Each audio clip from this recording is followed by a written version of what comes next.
الحمد للہ رب العالمین والصلاة والسلام علی نبینا محمد وعلی آلہ وصحبہ اجمعین، اما بعد۔ آج ہم ہیں امام شوکانی رحمہ اللہ کے ساتھ، ان کی مشہور و معروف کتاب الدرر البہیہ کے ساتھ، اور آج ہم پڑھیں گے کتاب نمبر 18، کتاب نمبر 18، اور یہ ہے کتاب الوکالہ۔ لفظ الوکالہ، اس کو آپ الوکالہ واو کے اوپر فتح کے ساتھ بھی پڑھ سکتے ہیں اور واو کے نیچے کسرہ کے ساتھ بھی، الوکالہ بھی الوکالہ بھی۔ تو سب سے پہلے الوکالہ الوکالہ کی تعریف کیا ہے؟ تو علماء کرام اس کی تعریف میں کہتے ہیں استنابۃ جائز التصرف مثلہ فیما تدخلہ النیابہ من حقوق اللہ و حقوق الآدمیین، کہ وہ آدمی جو کسی چیز میں تصرف کا حق رکھتا ہے، وہ اپنے جیسے کسی آدمی کو اپنا نائب مقرر کر دے ان امور میں جن امور میں نیابت چلتی ہے، چاہے وہ امور حقوق اللہ سے تعلق رکھتے ہوں یا لوگوں کے، انسانوں کے حقوق سے تعلق رکھتے ہوں۔ حقوق اللہ کی مثال کیا ہوگی؟ مثال کے طور پہ ایک آدمی جسمانی طور پہ مستقل طور پہ معذور ہے، خود حج نہیں کر سکتا، وہ کسی اور کو اپنا نائب مقرر کر کے حج کرنے کے لیے بھیجتا ہے۔ اب یہ کس معاملے میں وکیل مقرر کیا گیا ہے؟ حقوق اللہ میں۔ اور وکیل مقرر کرنے والا خود کون ہے؟ صاحب عقل ہے، بالغ ہے، صاحب شعور ہے، اور جس کو مقرر کیا گیا وہ بھی اسی طرح ہے۔ تو یہ ہے وکالہ۔ پھر کیا ہوا کہ جو آدمی کسی معاملے میں تصرف کرنے کا حق رکھتا ہے، اس کا اپنے جیسے کسی آدمی کو، یعنی کہ دونوں جائز و تصرف ہوں، دونوں وہ ہوں جن کو ایسے امور میں تصرف کرنے کا حق ہے، تو ان کا اپنے جیسے کسی آدمی کو نائب مقرر کرنا ان امور میں جن امور میں نیابت چلتی ہے، چاہے وہ حقوق اللہ ہوں یا حقوق العباد ہوں۔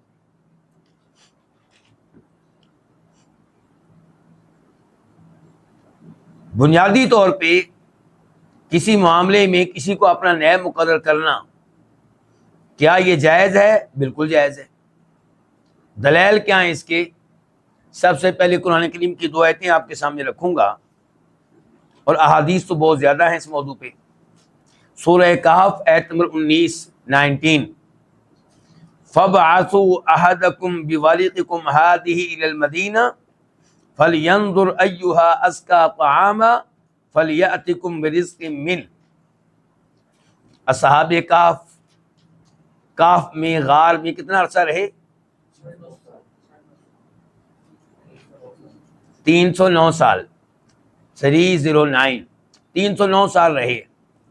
اس کے بعد جب وہ اللہ کے حکم سے بیدار ہوئے تو اب وہ آپس میں مشورے کر رہے ہیں، غور و فکر کر رہے ہیں، حیران بھی ہیں کیا ہو رہا ہے، بھوک بھی لگی ہوئی ہے۔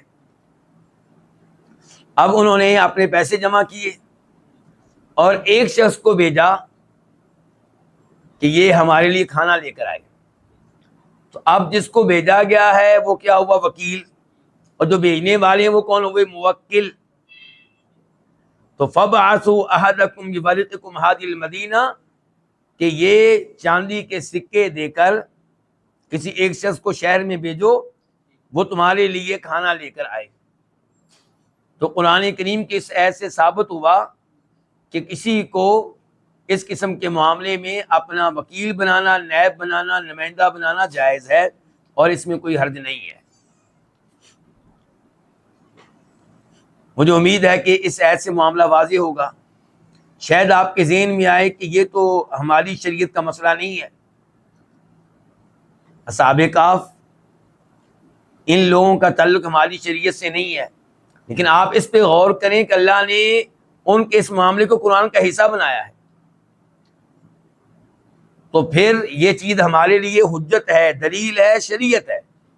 سوائے اس چیز کے جس سے شریعت منع کر دے، یعنی کہ پہلی قوموں کا کوئی معاملہ شریعت ذکر بھی کرے اور دوسری جگہ اس معاملے کی شریعت مذمت بھی کرے تو پھر وہ ممنوع ہوگا۔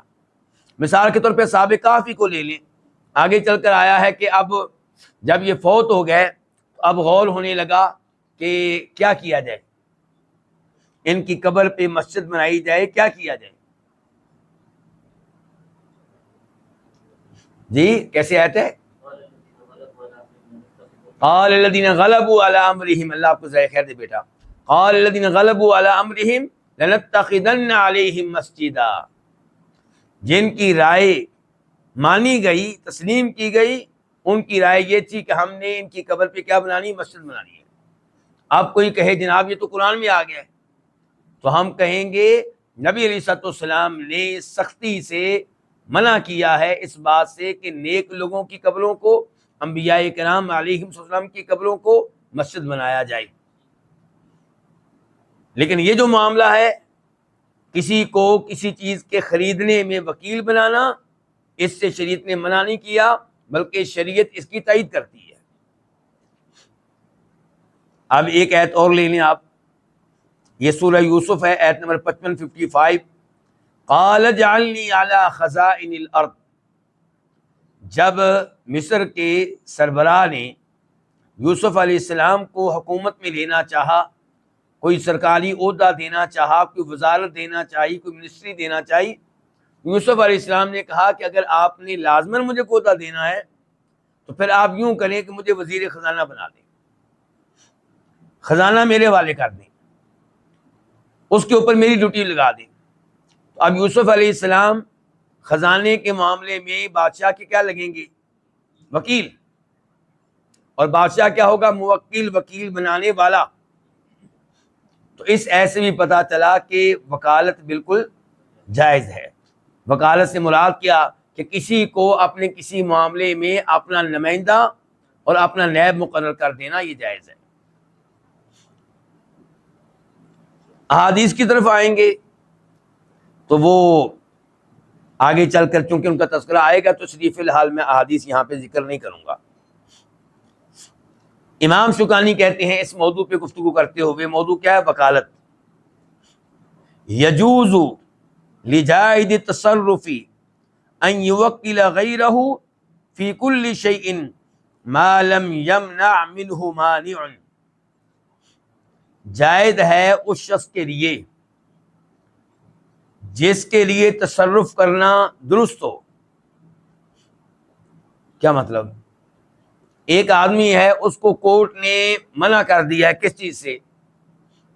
بیع و شراء سے، وہ اپنی کوئی چیز بیچ نہیں سکتا، خرید نہیں سکتا، یہ کیا کسی کو وکیل بنا سکتا ہے؟ اپنا نہیں بنا سکتا، کیونکہ یہ جائز تصرف نہیں بلکہ ممنوع تصرف ہے۔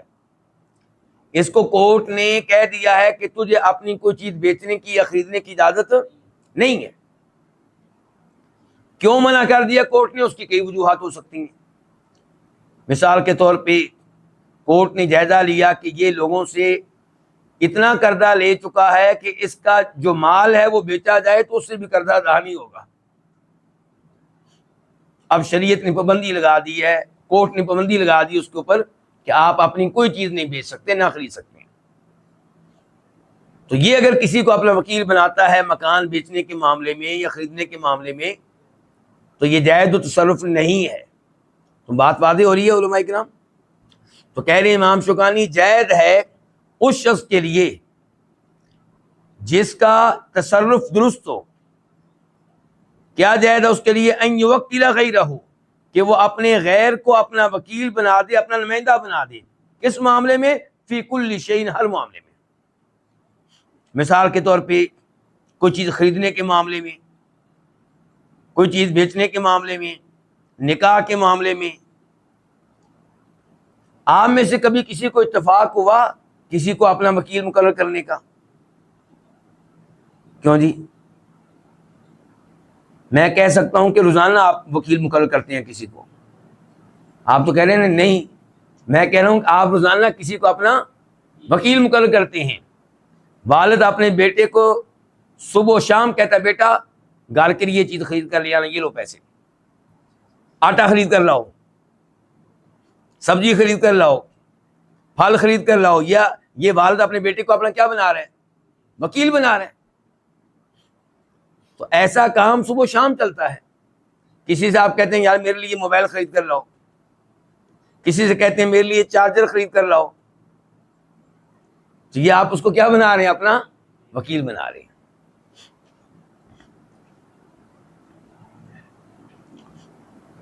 تو یہ جائز ہے، کسی بھی معاملے میں کسی کو اپنا وکیل بنانا یہ کیا ہے؟ جائز ہے. ما لم یمنع منہ مانع، جب کہ اس سے کوئی چیز رکاوٹ نہ بن جائے. اصل یہ ہے کہ جائز ہے.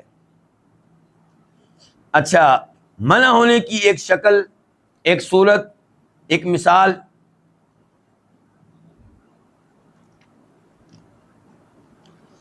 کوئی ایسا معاملہ ہے جو موکل کے لیے جائز نہیں ہے کہ وہ کرے، اس میں کسی کو اپنا وکیل بنا دیتا ہے تو یہ غلط ہوگا. مثال کے طور پہ، کیا مسلمان کے لیے شراب بیچنا جائز ہے؟ لیکن اگر کوئی کسی عیسائی کی، کرسچن کی، ہندو کی، سکھ کی ڈیوٹی لگا دے کہ یہ میری شراب پڑی ہوئی ہے، یہ میری طرف سے آپ بیچ دیں اور پیسے لا کر مجھے دے دیں، تو کیا یہ جائز ہوگا؟ یہ جائز نہیں ہوگا. اگر وہ خود بیچے اپنی شراب کی بوتل، وہ سکھ، وہ ہندو، تو شاید وہ جائز ہو، یعنی کہ دنیاوی لحاظ سے جائز ہو، آخرت کے لحاظ سے نہیں. شاید کورٹ اس کو کچھ نہ کہے، شاید قاضی اس کو کچھ نہ کہے. ایک ہندو دوسرے ہندو کو شراب بیچ رہا ہے، ایک سکھ دوسرے سکھ کو مثال کے طور پہ شراب بیچ رہا ہے، تو شاید کورٹ اس کے اوپر کوئی کارروائی نہ کرے. لیکن مسلمان کسی ہندو کی ڈیوٹی لگا دے، اس کو وکیل بنا دے کہ آپ نے میری یہ شراب کی بوتلیں بیچنی ہیں، تو یہ جائز نہیں ہوگا. یہاں پہ معنی آ گیا. وکالت ویسے جائز ہے، لیکن یہاں پہ رکاوٹ آ گئی. کیا؟ کہ یہ وکالت اس چیز میں ہو رہی ہے جس چیز کو اختیار کرنا موکل کے لیے جائز نہیں ہے. کس کے لیے جائز نہیں ہے؟ خود موکل کے لیے جائز نہیں ہے.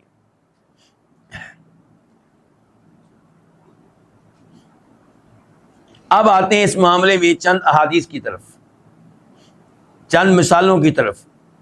مثال کے طور پہ حکمران کا کسی کو اپنا وکیل بنا دینا کسی حد کو نافذ کرنے کے معاملے میں. اور یہ تو عام سی بات ہے. کیا کوئی خلیفہ موجودہ زمانے میں، کوئی بادشاہ، کوئی منسٹر، وہ مجرم کو اپنے ہاتھوں کے ساتھ خود سزا دیتا ہے؟ کسی کی ڈیوٹی لگتی ہے. بلکہ بڑا حکمران ہو سکتا ہے ڈیوٹی لگائے کس کی؟ چھوٹے کی. یعنی کہ ملک کا وزیر اعظم ڈیوٹی لگائے کسی صوبے، کسی سٹی کے بڑے یعنی کہ افسر کی، چیف منسٹر کی، گورنر کی، اور وہ آگے ڈیوٹی کسی اور کی لگا دے. اچھا، حدیث سے اس کی کیا مثال ہے؟ امام بخاری روایت کرتے ہیں، حدیث کا نمبر ہے 2696 2696، اور امام مسلم روایت کرتے ہیں، حدیث کا نمبر ہے 1698 1698. راوی ہیں حدیث کے ابو ہریرہ اور زید بن خالد الجہنی رضی اللہ تعالیٰ عنہما، دو صحابی راوی ہیں. یہ وہی حدیث ہے جس میں یہ آتا ہے کہ دو آدمی اللہ کے نبی کے پاس آئے تھے علیہ الصلوۃ والسلام، اور کہنے لگے اللہ کے رسول علیہ السلام آپ ہمارے درمیان فیصلہ کریں انصاف کے مطابق، اللہ کی کتاب کے مطابق. تو پھر ایک نے کہا جی ہاں اللہ کے رسول، بالکل جیسے میرا ساتھی کہہ رہے، بالکل آپ ہمارے ساتھ انصاف کے ساتھ اور اللہ کی کتاب کے مطابق فیصلہ کریں. معاملہ یہ ہے کہ میرا بیٹا اس آدمی کے ہاں محنت مزدوری کرتا تھا، اس نے اس کی وائف کے ساتھ بدکاری کی، تو مجھے بتایا گیا کہ تمہارے بیٹے نے یہ جرم کیا ہے اور اس کی جان تب چھوٹے گی جب اتنا اتنا مال دو گے. تو میں نے بیٹے کی جان چھڑانے کے لیے ایک لونڈی دی اور 100 بکریاں دی، ایک لونڈی دی اور 100 بکریاں دی. جان چھوٹ گئی میرے بیٹے کی. بعد میں مجھے پتا چلا کہ یہ تو غلط فیصلہ ہوا ہے. میرا بیٹا جو ہے اس کی یہ سزا نہیں بنتی، اور قصور اس کی وائف کا ہے، اصل سزا تو اس کو ملنے والی ہے. یہ اس گفتگو کا مفہوم ہے. تو آپ علیہ الصلوۃ والسلام نے کہا میں انصاف کے مطابق اور اللہ کے کلام کے مطابق فیصلہ کروں گا، اللہ کے لکھے ہوئے مطابق فیصلہ کروں گا. لونڈی بھی تمہیں واپس ملے گی اور 100 بکریاں بھی واپس ملیں گی، اور تمہارے بیٹے کو 100 کوڑے مارے جائیں گے کیونکہ وہ شادی شدہ نہیں تھا. اور جہاں تک تعلق ہے اس کی وائف کا، کیونکہ وہ شادی شدہ ہے، اگر وہ اعتراف کر لیتی ہے تو پھر اس کو سنسار کیا جائے گا. اس موقع پہ آپ نے یہ الفاظ کہے تھے. اب وکالت شروع ہو رہی ہے. دیکھیے آپ نے کہا وقت یا انیس الی امراتی ھذا، اے انیس، انیس صاحبی کی ڈیوٹی لگ رہی ہے. اے انیس صبح اس کی وائف کی طرف جاؤ، فإن اعترفت، اگر وہ بدکاری کا اعتراف کر لے، فرجمھا، تو اس کو سنسار کر دو. قال، راوی کہتے ہیں فغدا علیہا، تو وہ صبح گئے. کون؟ انیس. فاعترفت، اس عورت نے اعتراف کیا. فامر بها رسول اللہ صلی اللہ علیہ وسلم، تو آپ علیہ السلام کے حکم سے فرجمت، اس عورت کو سنسار کر دیا گیا. تو یہاں پہ انیس نے کون سے فرائض سر انجام دیے؟ وہ وکیل بنے ہیں کس کی؟ نبی علیہ السلام کے. کس معاملے میں؟ شریعت کی ایک حد نافذ کرنے کے معاملے میں. احادیث سے وکالت کی ایک اور مثال کہ نبی علیہ الصلوۃ والسلام نے ایک رمضان کے مہینے میں جناب ابو ہریرہ کو وکیل بنایا تھا صدقۃ الفطر پہ، فطرانے کے مال پہ. چنانچہ بخاری شریف کی حدیث ہے، نمبر ہے 2311 2311. ابو ہریرہ کہتے ہیں وکلنی رسول اللہ صلی اللہ علیہ وسلم بحفظ زکوٰۃ رمضان، آپ علیہ الصلوۃ والسلام نے ماہ رمضان کی زکوٰۃ، رمضان کی زکوٰۃ کون سی ہوتی ہے جی؟ صدقۃ الفطر، فطرانہ، اس کی حفاظت پہ مجھے اپنا وکیل مقرر کیا.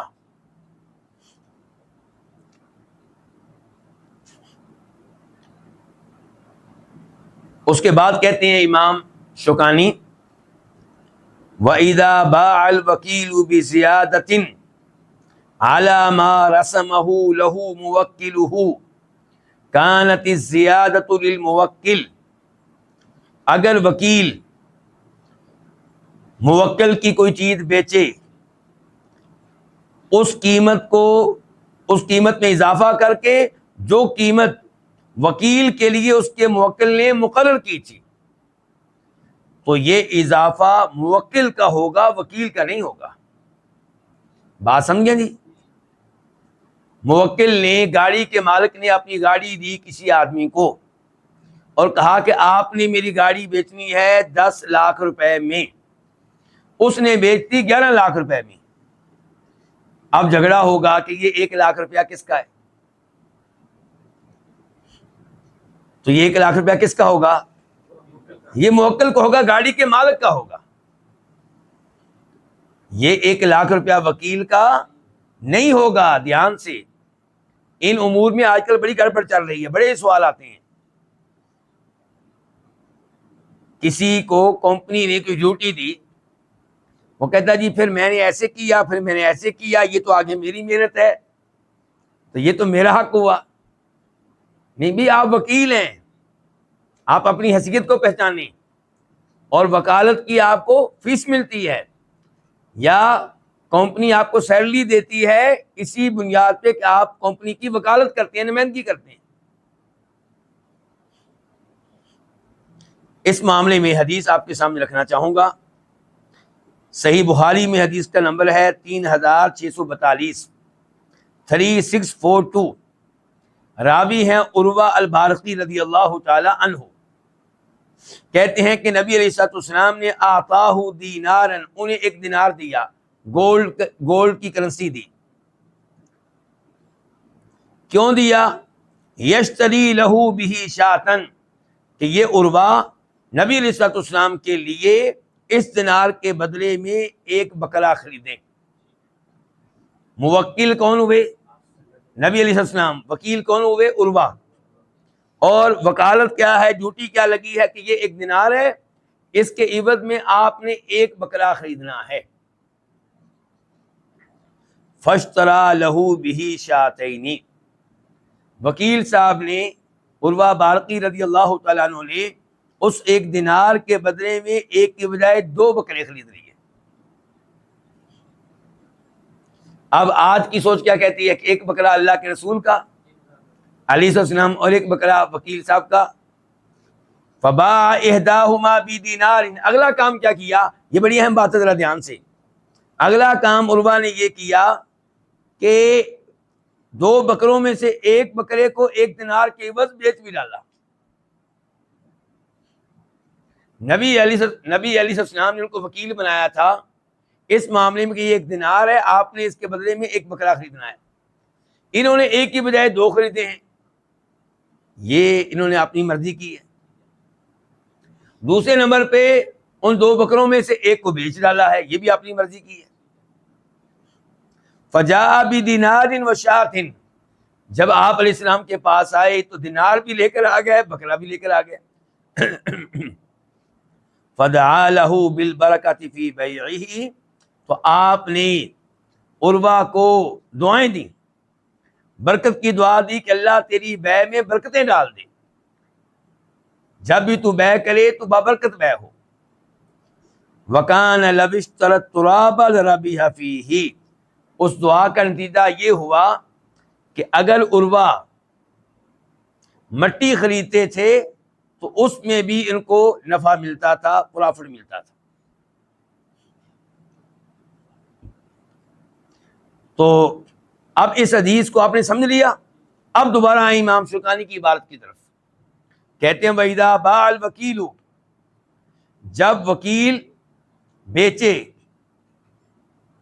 یعنی کہ اس چیز کو جو موکل نے اس کے حوالے کی ہے، مثال کے طور پہ ہماری مثال میں گاڑی ہے، بِزِيَادَةٍ عَلَى مَا رَسَمَ لَهُ مُوَكِّلُهُ. اس قیمت میں اضافہ کر کے جو قیمت اس کے لیے اس کے موکل نے مقرر کی تھی. کانت الزیادۃ للموکل. تو یہ اضافی جو قیمت ہے، یہ اضافی جو مال ہے، یہ موکل کا ہوگا، یعنی کہ وکیل کا نہیں ہوگا.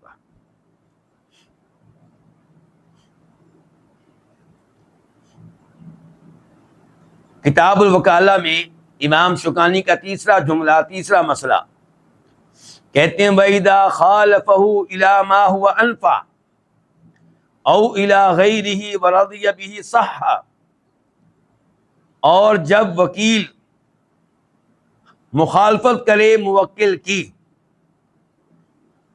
وکیل موکل کی تعلیمات کی، اس کی ہدایات کی کیا کرے؟ مخالفت کرے. اچھا یہ مخالفت کیسی ہوگی؟ اِلیٰ مَا هُوَ أَنْفَعُ. مخالفت کر کے وہ چلا جائے اس معاملے کی طرف جس میں موکل کا زیادہ فائدہ ہے، جیسا کہ عروہ بارقی نے کیا ہے. او الی غیرہ، یا اس کے علاوہ کی طرف چلا جائے جن کی فائدہ زیادہ نہیں ہے. وراضی بھی، لیکن موکل بعد میں اس معاملے پہ راضی ہو گیا ہے تو صح، تو پھر یہ کام درست ہوگا. یعنی کہ ویسے تو وکیل پابند ہے کہ آپ وہ کام کریں جس کام کی موکل نے آپ کو تعلیمات دی ہیں. آپ وکیل ہیں، آپ مالک نہیں ہیں، تو آپ کو آگے پیچھے ہونے کی اجازت نہیں ہے. لیکن اگر یہ وکیل کو ایسا کام کرتا ہے جس میں موکل کا زیادہ فائدہ ہے، یا فائدہ تو زیادہ نہیں ہے لیکن موکل بعد میں اس پہ راضی ہو گیا، کہتا چلو جی ٹھیک ہے کوئی بات نہیں، تو پھر یہ کام کیا ہو جائے گا؟ درست ہو جائے گا. اس کا مطلب یہ ہے کہ اگر وہ راضی نہ ہو تو پھر نقصان کا ذمہ دار وکیل ہوگا، موکل نہیں ہوگا.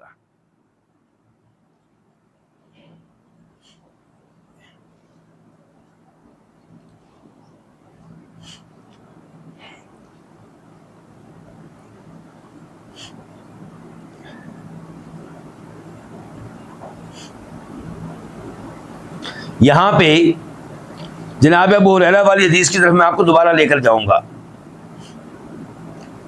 جناب ابو ہریرہ کے حدیث میں کیا تھا کہ اللہ کے نبی علیہ الصلوۃ والسلام نے ان کو وکیل مقرر کیا تھا کس چیز پہ؟ فطرانے کے مال پہ، فطرانے کے غلے پہ۔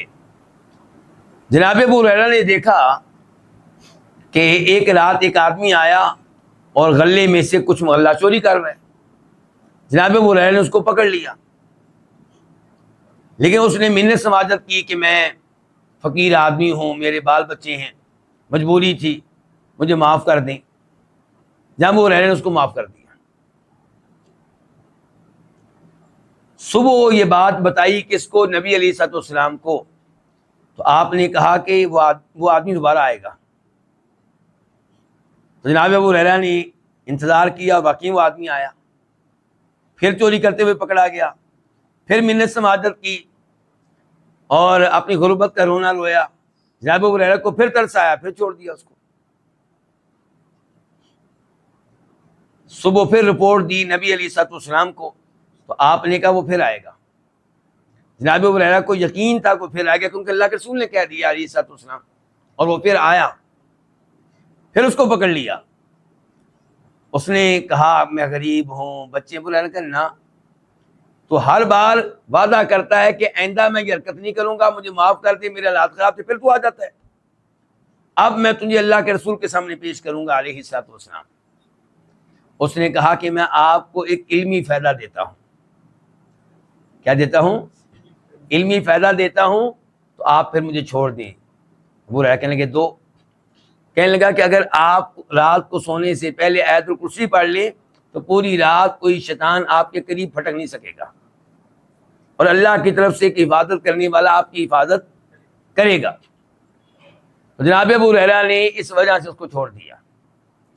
صبح پھر رپورٹ دی نبی علیہ الصلوۃ والسلام کو، تو آپ نے کہا جانتے ہو ابو ہریرہ وہ کون تھا؟ انہوں نے کہا میں تو نہیں جانتا۔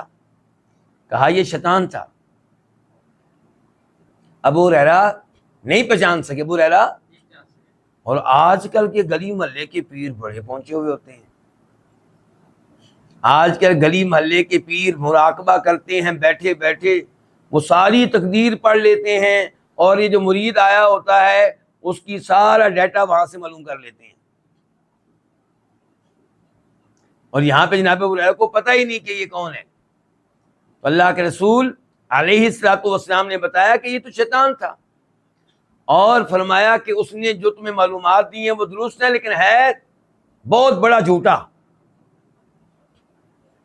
اس سے علماء کرام نے مسئلہ اخذ کیا ہے کہ اگر کوئی عالم دین بدعتی ہے، گمراہ ہے، لیکن کبھی کوئی اچھی بات بتا دیتا ہے، اور وہ اچھی بات آپ کسی اور کو بتانا چاہتے ہیں، تو پہلی بات تو یہ ہے کہ آپ اچھی بات بتا دیں، یہ نہ بتائیں کہ آپ نے کہاں سے دی ہے۔ اور اگر آپ نے بتانا ہی ہے تو پھر بتائیں کہ فلاں گمراہ جو عالم دین ہے، فلاں جو بدعتی عالم دین ہے، یہ مسئلہ اس نے بیان کیا ہے، بڑا خطرناک ہے، البتہ یہ بات اس نے صحیح کی ہے۔ اور یہ بھی حالانکہ آپ نے اپنی طرف سے حق ادا کر دیا ہے، لیکن پھر بھی حق ادا نہیں ہوا، کیونکہ لوگوں کی عادت ہے کہ جس کام سے منع کیا جائے ادھر مزید جاتے ہیں، تو وہ کہیں گے یار اس کو سننا چاہیے، تو پھر سبب آپ بنیں گے، ذریعہ آپ بنیں گے۔ اس لیے گمراہ عالم دین کی طرف کبھی بھی لوگوں کی رہنمائی نہ کریں، اس کا کوئی کلپ شیئر نہ کریں، وہ بات خود آپ بتا دیں کسی کو اپنی طرف سے۔ میری بات یہ واضح ہے؟ ایسا نہ ہو کہ آپ کسی گمراہ، کسی بدعتی عالم دین کا کوئی کلپ شیئر کریں، اور جس کے ساتھ شیئر کریں وہ اس کی مزید گفتگو سننا شروع کر دے، آسا آسا وہ بھی بدعتی ہو جائے۔ تو بہرحال یہ تھی جناب ابو ہریرہ کی حدیث۔ اچھا، اب اہم بات جو ہے کہ امام بخاری نے اس حدیث سے کیا مسئلہ اخذ کیا ہے، یہ ذرا دھیان سے۔ امام بخاری کہتے ہیں صحیح بخاری کی کتاب الوکالہ میں، ہمارا موضوع بھی آج کیا ہے؟ وکالہ ہے، وکالت ہے۔ کہتے ہیں باب اذا وکل رجلا، جب کوئی آدمی کسی آدمی کو اپنا وکیل مقرر کرے، نمائندہ مقرر کرے، انگلش میں وکیل کو کیا کہیں گے؟ ایجنٹ مقرر کرے۔ وہ اور چیز ہے، وہ تو مخصوص ہے، یہاں پہ یہ وسیع لفظ ہے، ذرا دھیان سے. تو جب کوئی آدمی کسی آدمی کو اپنا وکیل مقرر کرے، فتارک الوکیل شیئا، تو وکیل کوئی چیز چھوڑ دے، جس کے ساتھ ڈیلنگ کر رہا ہے اس کو کوئی چیز چھوڑ دے کہ ٹھیک ہے یہ رہنے دیں آپ، کوئی بات نہیں. فاجازہ الموکل، اور بعد میں جب یہ رپورٹ آئے موکل کے پاس تو وہ بھی کہے کوئی بات نہیں، فہو جائز، تب یہ درست ہوگا. اس کا مطلب اگر وہ کہے کہ نہیں، مثال کے طور پہ یہی مثال گاڑی کی لے لیں، کیا کہا گیا تھا یہ گاڑی کتنے میں بیچنی ہے؟ 10 لاکھ، وہ بیچ کے آ گیا 9 لاکھ روپے میں. اب اس کو آ کر صورتحال بتائی کہ میں نے بڑی محنت کی ہے، بڑی کوشش کی ہے، شکر کریں ایک آدمی مل گیا تھا جسے 9 لاکھ میں خریدی ہے، ورنہ مجھے خطرہ ہے کہ اگر میں اس کو یہ نہ بیچتا تو یہ ہمیں 8 لاکھ ہی بیچنا پڑتی. تو وہ کہتا چلو ٹھیک ہے جی، اللہ تجھے جزائے خیر دے. تو پھر تو یہ درست ہے. اور اگر وہ اڑ جائے آگے سے، کون؟ موکل، وہ کہے میں نے کہا تھا 9 لاکھ کی، نہیں بک رہی تھی، تو واپس آتا تو نے بیچی کیوں ہے؟ تو اب یہ 1 لاکھ روپیہ کس کے ذمہ ہوگا؟ پھر یہ وکیل صاحب کے ذمہ ہوگا. واضح ہو گیا؟ وَإِنْ أَقْرَضَهُ إِلَىٰ أَجَلٍ مُّسَمًّى جَازَ، اور اگر یہ وکیل صاحب کسی کو قرض دے دیں، موکل کے مال میں سے کسی کو قرض دے دیں تو یہ بھی جائز ہوگا اگر وہ مان جائے. کون؟ موکل. اور اگر وہ کہے نہیں تو پھر اس کی ذمہ داری کس پہ آئے گی؟ وکیل پہ آئے گی. تجھے کس نے کہا ہے کہ تو کسی کے مال کو بطور قرض آگے دے؟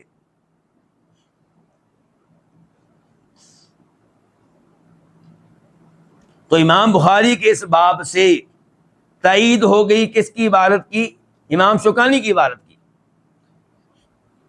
اچھا، اب ہم امام شوکانی سے تو فارغ ہو گئے. امام شوکانی نے کتاب الوکالہ میں یہی 3 مسئلے بیان کیے ہیں بس. اب میں آپ کو لے کر جا رہا ہوں ایک اور امام کی طرف، وہ ہے امام ابن قدامہ. کن کے پاس لے کر جا رہا ہوں؟ امام ابن قدامہ سے آپ کی ملاقات کروانے لگے ہیں. امام ابن قدامہ اور امام شوکانی میں کتنے زمانے کا فرق ہے جانتے ہیں؟ تقریباً 650 سال، 600 سال ہی کہہ لیں، اللہ آپ کو جزائے خیر دے. یعنی کہ 600 اتنا فرق ہے. اور ابن قدامہ فقہ میں بہت معروف ہیں، فقہ میں ان کی ایک نہیں کئی کتابیں ہیں. میں فی الحال آپ کو ان کی مغنی کی طرف لے کر نہیں جا رہا، میں آپ کو لے کر جا رہا ہوں ان کی کتاب العمدہ کی طرف. اور یہ ان کی وہ کتاب ہے جو الحمدللہ میں نے مدینہ یونیورسٹی میں پڑھی تھی، ہمیں پڑھائی گئی تھی. وہاں پہ ان کے چند مسائل میں لوں گا. مثال کے طور پہ ایک مسئلہ انہوں نے بیان یہ کیا ہے، وَالْوَكِيلُ أَمِينٌ لَا ضَمَانَ عَلَيْهِ فِي مَا يَتْلَفْ إِذَا لَمْ يَتَعَدَّ. وکیل کا موکل کے ساتھ کیا تعلق ہے کہ وکیل امانت دار ہے، وکیل کے اوپر اعتماد کیا جا رہا ہے، تو وہ کسی نقصان کا ذمہ دار نہیں ہوگا جب تک کہ وہ کوئی زیادتی نہ کرے. وہ کیسے؟ شیخ القمہ وہ اس طرح کے وکیل کو کیا دی بیچنے کے لیے؟ القمہ گاڑی، ایسے ہی ہے. اب وکیل وہ جناب گاڑی لے کر جا رہا ہے کہاں؟ اس مارکیٹ میں جہاں پہ گاڑیاں بکتی ہیں. راستے میں کسی نے آ کے اس کی گاڑی میں گاڑی مار دی، تقریباً 1 لاکھ روپے کا نقصان ہو گیا. اس نقصان کا ذمہ دار کون ہوگا؟ موکل ہوگا، گاڑی کا مالک ہوگا، وکیل نہیں ہوگا. وہ تو آپ کا کام کرنے جا رہا تھا، آپ اس کے اوپر نقصان کیسے ڈالیں گے؟ وہ امین ہے. اگر آپ کہتے ہیں نہیں جی اس نے خیانت کی ہے تو سوال آپ سے ہوگا، پھر آپ نے اس کو وکیل مقرر کیوں کیا تھا؟ آپ نے گاڑی اس کے والے کیوں کی تھی؟ آپ اس کو قابل اعتماد سمجھتے تھے تو اس لیے گاڑی آپ نے اس کے والے کی تھی. البتہ اگر موکل دلائل کے ذریعے، گواہوں کے ذریعے یہ ثابت کرنے میں کامیاب ہو جائے کہ جو نقصان ہوا ہے اس میں اس کی یہ نیت کی خرابی ہے یا اس نے جان بوجھ کر کوئی سستی کی ہے، تو وہاں پہ پھر نقصان کا ذمہ دار وکیل ہوگا. کسی گاڑی کو لے لیں، اس نے کیمرے کے ذریعے، کیا کہتے ہیں ان کیمروں کو، سی سی ٹی وی کیمروں کے ذریعے ثابت کر دیا کہ جناب آپ یہ دیکھیں کہ یہ گاڑی چلا رہا تھا رانگ سائڈ سے، ٹھیک ہے نا، یعنی کہ یہ اس سائڈ پہ گاڑی لے کر جا رہا تھا جو الٹ سائڈ تھی، تو یہاں پہ پھر دوسرے نے گاڑی ماری ہے تو قصور اس کا ہے. تو جب یہ ثبوت مل جائے گا تو پھر ظاہر ہے کہ نقصان کا ذمہ دار کون ہوگا؟ وکیل ہوگا.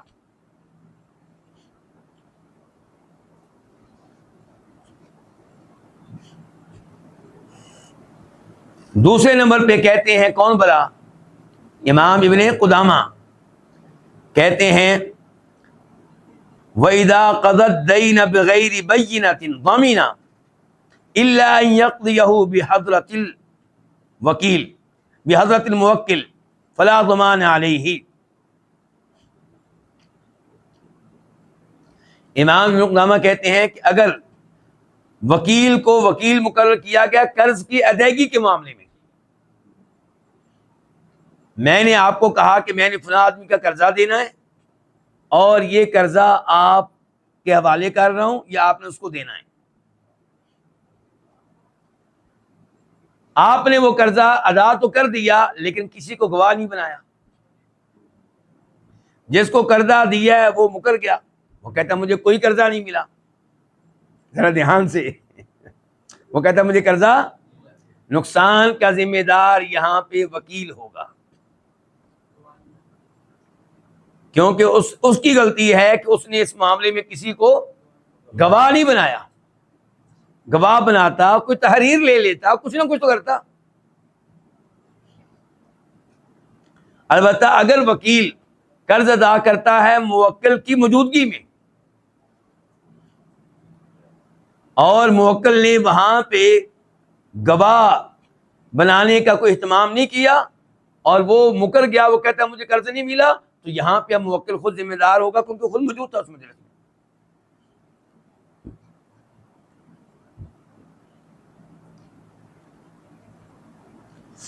تیسرے نمبر پہ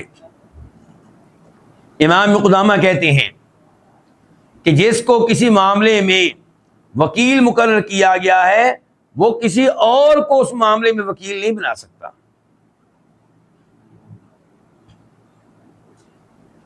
سمجھیں جی؟ ایک صورت اس کی یہ بن سکتی ہے کہ مثال کے طور پہ میں نے اپنی گاڑی آپ کو دی کہ آپ نے بیچنی ہے، آپ کو وکیل مقرر کیا، اور ساتھ ہی میں نے کہا یہ کام آپ نے خود کرنا ہے، کسی اور سے نہیں کروانا، لیکن آپ نے کسی اور سے کروایا، تو یہاں پہ آپ نے وہ کام کیا جس کا آپ کو حق نہیں تھا. دوسری شکل یہ ہے کہ میں نے خود اجازت دی آپ کو کہ آپ فلاں آدمی کے پاس چلے جائیں اور اس کے ذریعے میری گاڑی بکوا دیں، تو یہ تو بالکل درست ہوا. اور تیسری شکل یہ ہے کہ میں نے خاموشی اختیار کی، بس گاڑی آپ کے حوالے کر دی اور میں نے کہا کہ یہ آپ نے بکوانی ہے، بیچنی ہے میں نے کہا یہ آپ نے کیا کرنی ہے، بیچنی ہے. تو ایسے معاملے میں دیکھنا پڑے گا کہ یہ معاملہ جس میں آپ کو وکیل مقرر کیا گیا ہے، کیا یہ معاملہ وکیل کے شایان شان ہے کہ وہ خود کرے، یا یہ معاملہ ایسا ہے جو اس کے شایان شان نہیں ہے، یہ ایسا معاملہ ہے جس میں وہ دوسروں سے کام لیتا ہے. تو اگر یہ معاملہ ہے ہی ایسا کہ جس میں دوسروں سے کام لیا جاتا ہے تو پھر اس کا کسی اور کو وکیل بنانا جائز ہوگا. مثال کے طور پہ میں نے آپ کو گاڑی دی اور کیا وکیل بنایا کس معاملے میں، اس کو دھونے کے معاملے میں. اب ظاہر ہے یہ کام آپ خود نہیں کریں گے، یہ آپ کسی اور سے کروائیں گے، آپ نے کسی اور کو آگے وکیل بنایا، اس میں کوئی حرج نہیں.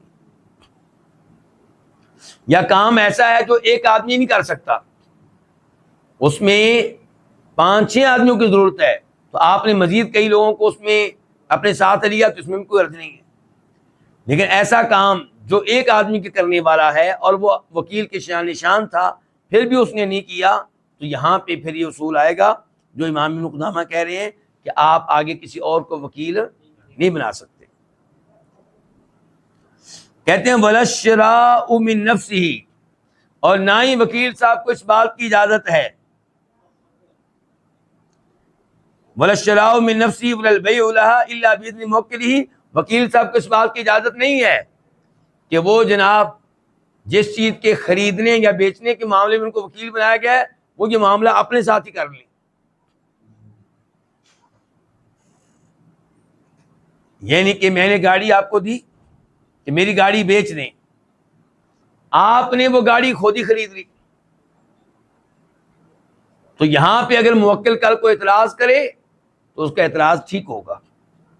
آپ کو وکیل بنایا گیا تھا اور آپ کا کام تھا کسی اور کو بیچیں، خود نہیں۔ کیوں؟ یہ کیوں؟ کیونکہ بسا اوقات جب آپ خود خریدیں گے تو ہو سکتا ہے کہ آپ موکل کا کوئی نقصان کر دیں، کیونکہ اب آپ کا اپنا فائدہ ہے نا، اب آپ کے اور موکل کے مفادات ٹکرائیں گے آپس میں، مفادات کیا ہوں گے؟ ٹکرائیں گے، کوئی گڑبڑ ہو سکتی ہے، موکل کو یہاں پہ نقصان پہنچ سکتا ہے۔ بیچنے کا بھی یہی معاملہ ہے، خریدنے کا بھی یہی معاملہ ہے۔ مثال کے طور پہ میں نے آپ کو 10 لاکھ روپیہ دیا میری لیے گاڑی خریدیں، آپ نے اپنی وہ گاڑی اٹھائی جو ایک عرصے سے بک نہیں رہی تھی اور وہ جناب کا لو جی میں نے آپ کے لیے یہ گاڑی خرید رہی ہے، تو یہاں پہ بھی آپ نے جو کام کیا ہے کیا ہے؟ غلط ہے۔ ہاں اگر موکل اجازت دے دے تو پھر ٹھیک ہے، موکل اجازت دے دے پھر کیا ہے؟ پھر ٹھیک ہے۔ یہ ہم نے کچھ گفتگو لی تھی کس سے؟ امام ابن قدامہ سے۔ اچھا پھر تھوڑی دیر کے بعد میں آپ کو لے کر جاؤں گا امام ابن المنذر کی طرف، لیکن اس سے پہلے یہ بتانا چاہوں گا کہ وکالت کیسے کینسل ہو سکتی ہے، وکالت کیسے ختم ہو سکتی ہے؟ موت کے ذریعے۔ موکل فوت ہو گیا یا وکیل صاحب فوت ہو گیا تو وکالت ختم۔ یہ بیان کرنے کا مقصد یہ ہے کہ میں نے گاڑی آپ کو دی، میری گاڑی بیچ دیں، ابھی آپ نے بیچی نہیں تھی کہ آپ کو اطلاع مل گئی کہ موکل صاحب گاڑی کے مالک صاحب کیا ہو گئے، اب آپ بیچتے ہیں تو آپ جرم کر رہے ہیں، کیونکہ میرے فوت ہوتے ہی آپ کی وکالت ختم ہو گئی اور گاڑی بھی اب موکل صاحب کی نہیں رہی۔ لیکن مسئلہ یہ ہے کہ موکل کا کوئی بیٹا آپ کے ساتھ مل گیا تھا، چکر چلایا آپ لوگوں نے، وہ چاہتا تھا کہ گاڑی بک جائے، تو آپ یہ وکیل اور وہ موکل صاحب کا بیٹا آپس میں مل گئے اور انہوں نے گڑبڑ کر دی، تو یہ جائز نہیں ہے۔ یعنی کہ موکل فوت ہو جائے یا وکیل فوت ہو جائے تو وکالت ختم۔ نمبر 2، مینٹل ہو جانے سے بھی وکالت ختم۔ موکل وہ مینٹل ہو گیا یا وکیل مینٹل ہو گیا، وکالت ختم۔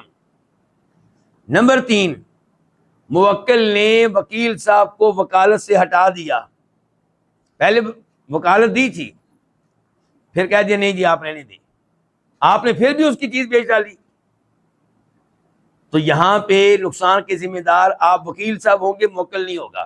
آپ کو کوئی پلاٹ بیچنے کے معاملے میں وکیل بنایا گیا تھا، 5 دن تک آپ محنت کرتے رہے، چھٹے دن موکل نے کہہ دیا نہیں جی بس آپ رہنے دیں، آپ نے پھر بھی بیچ ڈالا پلاٹ، اور اب موکل کے پاس آگے جی میں نے بیچ ڈالا ہے، موکل کہتا ہے نہیں میں نے آپ کو کہہ دیا ایسا نہیں، تو اب نقصان کے ذمہ دار آپ خود ہوں گے، آپ جانیں اور وہ آدمی جانے جس کو آپ نے بیچا ہے، موکل کا ایسے کوئی تعلق واسطہ نہیں ہوگا۔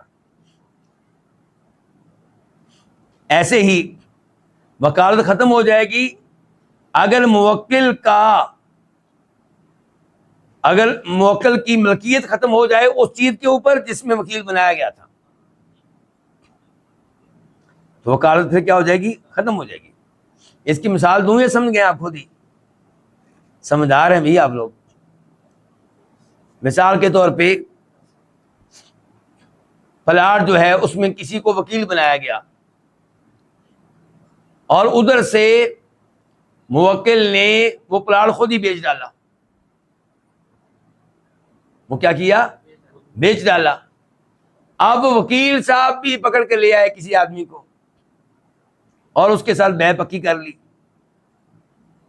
تو اب کیا ہوگا؟ اب وہ کہا جائے گا وکیل صاحب سے کہ آپ کی وکالت ختم ہو گئی تھی جب موکل نے وہ اپنا پلاٹ بیچ ڈالا تھا، وہ اس کے مالک نہیں رہے تو آپ نے کیسے آگے بیچ ڈالا؟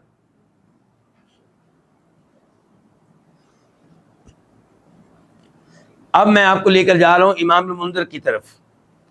امام المنذر رحمہ اللہ کی کتاب الاجماع، یعنی کہ وہ کتاب جس میں انہوں نے وہ مسائل بیان کیے ہیں جن پہ اکثر علماء کرام کا اتفاق ہے، سب کا نہیں. یہ امام منذر فوت ہوئے ہیں 318 میں 318. تو ہم چلے تھے امام شوکانی کے ساتھ، پھر ہم نے 600 سال پیچھے چلے گئے. کس کے پاس؟ ابن قدامہ کے پاس. اور آپ کتنے سال پیچھے چلے گئے ہیں؟ تقریباً 300 سال. تو یہ اب آگے ہم امام المنذر النیسابوری کی طرف. آئیے امام صاحب اپنی اس کتاب میں کتاب الوکالہ میں کیا کہتے ہیں، ان کے چند جملے میں لوں گا. اور عجیب بات یہ کہ کتاب الوکالہ ان کی کتاب میں آخری کتاب ہے. ان کی کتاب میں مختلف کتب ہیں نا، تو کتاب الوکالہ آخری کتاب ہے. کہتے ہیں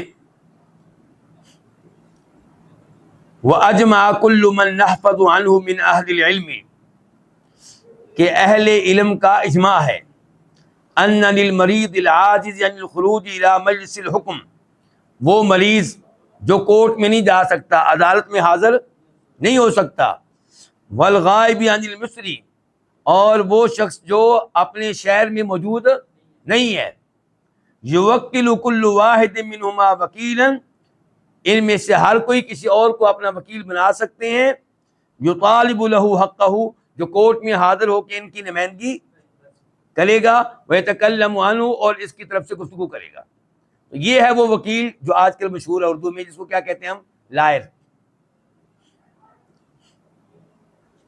پھر کہتے ہیں امام ابن منذر وَأَجْمَعُوا عَلَىٰ أَنَّ الْمُوَكِّلَ إِذَا مَاتَ أَنَّ وَكَالَتَهُ تَنْفَسِخُ بِمَوْتِهِ. علماء کرام کا اجماع ہے اس بات پہ کہ وکیل بنانے والا جب فوت ہو جائے گا تو وکالت اس کے ساتھ ہی ختم ہو جائے گی. تیسرے نمبر پہ کہتے ہیں وَأَجْمَعُوا عَلَىٰ أَنَّ نَوْمَهُمَا أَوْ نَوْمَ أَحَدِهِمَا لَا يُبْطِلُ الْوَكَالَةَ، اس بات پہ بھی اجماع ہے کہ موکل سو جائے یا وکیل سو جائے یا دونوں سو جائیں، اس سے وکالت ختم نہیں ہوتی. موت سے ختم ہوتی ہے، نیند سے ختم نہیں ہوتی.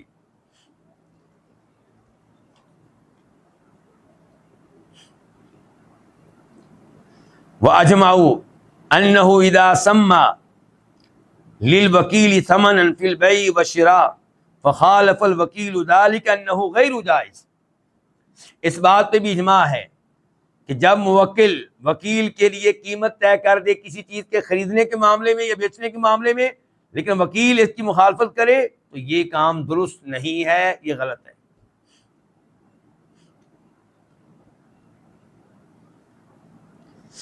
وَأَجْمَعُوا أَنَّهُ إِذَا وَكَّلَهُ بِبَيْعِ سِلْعَةٍ فَبَاعَهَا بِالْأَغْلَبِ مِنْ نَقْدِ الْبَلَدِ دَنَانِيرَ كَانَ أَوْ دَرَاهِمَ أَنَّهُ جائز،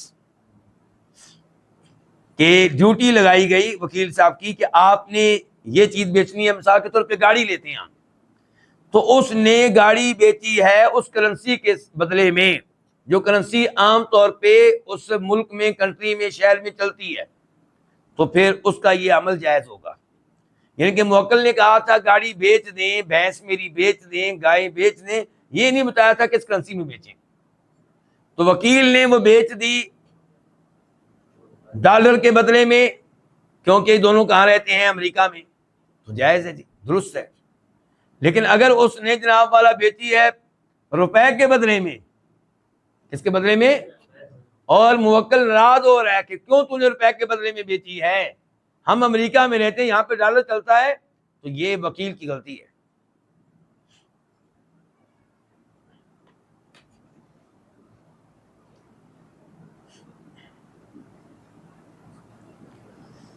وَأَجْمَعُوا، اس بات پہ بھی اتفاق ہے، عَلَىٰ أَنَّ الرَّجُلَ إِذَا وَكَّلَ الرَّجُلَ بِقَبْضِ دَيْنٍ لَهُ عَلَىٰ آخَرٍ، ایک آدمی نے کسی دوسرے کو وکیل بنایا، نمائندہ بنایا، ایجنٹ بنایا کہ آپ نے فلاں آدمی سے میرا قرضہ لینا ہے. فَأَبْرَأَ الْوَكِيلُ الْغَرِيمَ مِنَ الدَّيْنِ الَّذِي عَلَيْهِ أَنَّ ذَلِكَ غَيْرُ جَائِزٍ، لیکن وکیل بڑا نرم دل تھا، رحم دل تھا. اس نے جا کر وہ قرضہ ویسے ہی معاف کر دیا اس کو. اس نے جب حالات دیکھے اس آدمی کے جس نے قرضہ، اس کو بڑا ترس آیا، بڑا رحم آیا، اس نے جناب والا قرضہ اس کو معاف کر دیا. تو امام صاحب کہتے ہیں علماء کا اجماع ہے کہ اس کی یہ حرکت بالکل غلط ہے، لأنه لا يملكه، کیونکہ وہ اس نے وہ مال معاف کیا جس کا وہ مالک. بھائی تجھے اتنا ہی ترس ہے تو اپنی جیب سے اس کو دیتا کچھ پیسہ. کہتے ہیں ولا فرق بین هذا وبین ثمن السلعة للموکل علی المشتری، کہتے ہیں اس معاملے میں اور ایک اور دوسرے معاملے میں کوئی فرق نہیں ہے. دوسرا معاملہ کیا ہے کہ موکل نے آپ کو کچھ سامان دیا، گاڑی دی اور بتایا اتنے میں بیچنی ہے، یا یہ گاڑی کی قیمت جو ہے خریدنے والے سے اتنی لینی ہے، اور اس نے گاڑی بیچ دی اور قیمت نہیں لی، تو جیسے وہ حرکت جائز نہیں ہے ایسے یہ حرکت جائز نہیں ہے.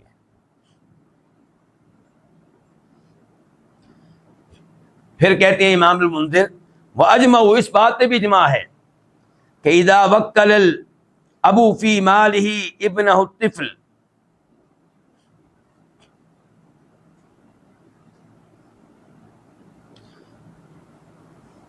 وکیلا یبیع ویشتری او غیر ذلك ثم مات الاب انقطعت الوکالہ.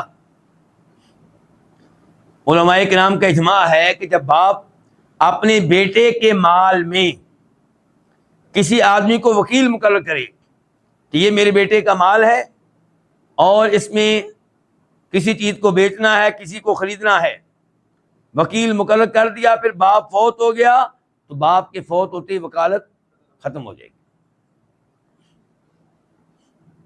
اور آخری مسئلہ یہ ہے کہ واجمعوا علی ان الرجل اذا وکل ببیع عبد له فباعه من ابن العامر او من ابیہ او من امہ او من اختہ او من زوجتہ او من خالتہ او عمتہ فالبیع جائز. ایک آدمی نے کسی کو وکیل مقرر کیا کہ تو نے میرا یہ غلام بیچنا ہے، اور آج کے لحاظ سے ہم مثال دیں گے گاڑی بیچنی ہے، میرا موبائل بیچنا ہے. تو جس کی ڈیوٹی لگی اس نے وہ گاڑی وہ موبائل موکل کے بیٹے کو بیچ دیا. کس کو بیچ دیا؟ مالک کے بیٹے کو بیچ دیا، یا اس کے باپ کو بیچ دیا، یا اس کی ماں کو بیچ دیا، یا اس کی بہن کو بیچ دیا، یا اس کی بیوی کو بیچ دیا، یا اس کی خالہ کو یا پھوپھی کو. تو بالکل ٹھیک ہے، اس میں کوئی حرج نہیں، اس نے کوئی غیر قانونی کام نہیں کیا. تو اس کے ساتھ ہی آج کے درس کا اختتام کرتے ہیں. اللہ رب العزت سے دعا کرتے ہیں کہ اللہ تعالی ہمیں یہ مسائل صحیح معنوں میں سمجھنے کی توفیق عنایت فرمائے اور ان امور میں شریعت کے احکام کی پاسداری کرنے کی توفیق دے. وآخر دعوانا الحمدللہ رب العالمین.